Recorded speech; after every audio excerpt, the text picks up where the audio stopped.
This is the Hidden Killers podcast with Tony Brueski.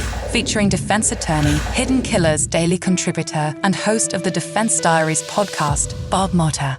The trial of Karen Read, it continues on, and more testimony, making more and more people confused. That's how I would put it. Joining me to discuss, Bob Motta, host of the podcast Defense Diaries. Go and download that right after you're done listening to this. Bob, another weekend. What's been your takeaways thus far? Plain and simple, I don't buy either theory. Me too. That's kind of where I'm at.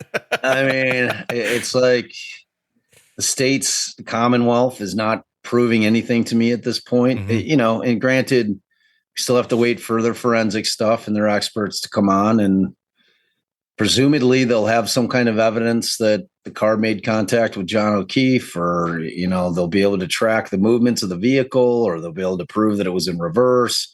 The ME will come on and testify.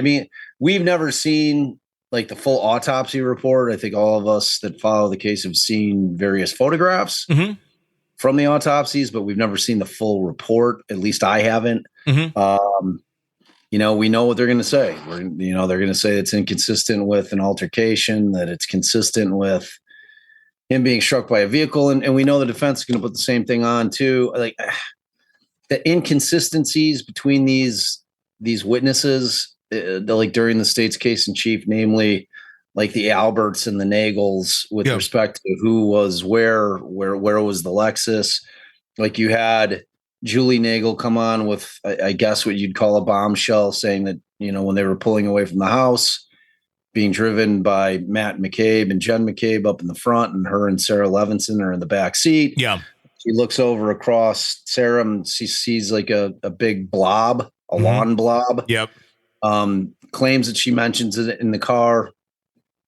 And, then for the first time ever on the stand yesterday, she says it was like 5 to 6 feet in length. Yeah. So, but then you've got, her brother giving completely different testimony that, the vehicle was still there when his sister came out to talk to him about staying at the party, because her testimony was that, like, when she was looking out the window, she saw the car make the 3 moves. And by the time she goes out and talks to her brother, it's gone. Mm-hmm. There's no body there. They don't see anybody. To me, it's just a mess. Like, I don't know how a jury is putting this thing together in their minds in terms of this timeline and how they're reconciling all these inconsistencies with everybody. I don't know, man. It's observations from all different people at different points in time, and observations are not always the most accurate. It's not that anybody's making anything up, because I really don't get that vibe from anybody. What's your take on all the witnesses thus far? I'm not feeling anything in terms of anybody trying to hide anything, trying to cover anything up. It just seems like really just normal people going, here's what I remember, do with it what you will. Yeah, no, I get the same. And also include drinking, drinking was another factor as well. Everybody had been drinking for hours. Starting, some of them were at McCarthy's and went to the waterfall and then to the house. Everybody was consuming alcoholic beverages last night, which is always going to affect your memory. Always. I don't care who you are. Mm-hmm. So taking into account those things, I agree. I think certainly there's been things that have come off as not necessarily lies, but certainly inconsistent. Sure. I thought that Brian Albert was kind of slippery with like why he turned his phone in, like the timing of it seems a little weird, but does any of it point to like something went down in that house? Not really, but like, I'm not buying that she hit him with the car either. Like, I'm firmly in my own theory, which is that he slipped and fell and cracked his skull on that injury to the back of the head is, to me, completely consistent with somebody slipping, both feet coming out from under you. Yeah. You don't have the time to break your fall. You smash your head, like in the driveway. Yeah. And people are like, well, how does he get to the flagpole? Well, you don't die instantly. Yeah. If you smash your head, yeah. You could probably get yourself up to all fours. Maybe he goes down again, smashes his face, then stumbles over to, like, who knows? And to me, and then like I had a guest on yesterday, Andrea Burkhardt, who's super bright, an attorney.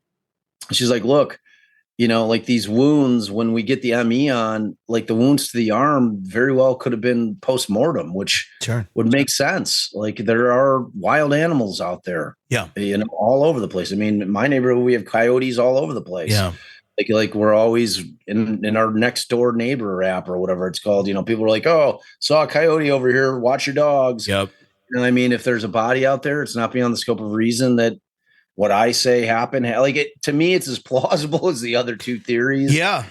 I mean, all of this, it just seems like a lot of very plausible things that happened that don't add up to murder and don't add up to a conspiracy. And at the end of the day, that's just kind of where it feels like it's going to sit. Sick of the ads? We are too. Start listening with no commercials now and get access to all of our episodes in advance of everyone else. Become a True Crime Today Premium Plus subscriber on Apple Podcasts. Search True Crime Today Premium Plus on Apple Podcasts or go to our podcast page and sign up now. True Crime Today Premium Plus. Sign up now.